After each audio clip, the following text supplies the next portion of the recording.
আমি একা কেন, সবাই যার যার কাজ দিয়ে সবাই বিজি।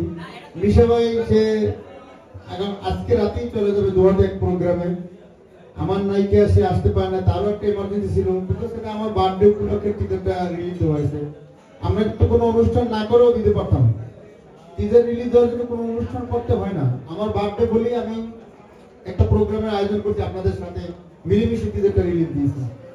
হয়তো এই কারণেই তারা আসতে পারে না সময়ের কারণে, কিন্তু বাকি সবাইরাই ছিল, শুধু মিশা ভাই আর নাইকেই ছিল। মিশা ভাই আসতে সন্ধ্যা হয়, আমার সাথে কথা হচ্ছে।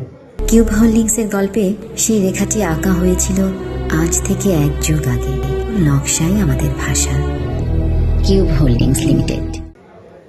আর নায়িকা ম্যাডাম সে অনেকদিন আগে থেকেই বলতেছে আমি যেতে পারবো না, একটু সমস্যা আছে আমার, তার পারিবারিক কোনো প্রবলেম আছে, এই কারণে সে আসতে পারে না।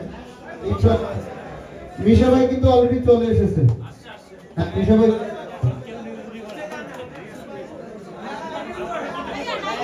আর আপনি যে বললেন পেটের ভুঁড়ি দেখা যায়, ভাই আমার গেটআপটাই কিন্তু ছিল একটু অন্য লেভেলের। সো আমি যা ওইটাই আমি প্রেজেন্ট করছি, এখানে আমি এডিট করে অন্যরকম প্রেজেন্ট করলে কিন্তু এটা নিয়ে অনেক কম, কিন্তু আমি যা ওইটাই প্রেজেন্ট করছি।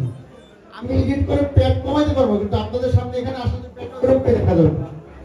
সো এটা নিয়ে আসলে আপনাদের কাজটা কেমন লাগছে, আমি স্ক্রিনে কেমন করছি, এটাই সবচেয়ে বড় কথা।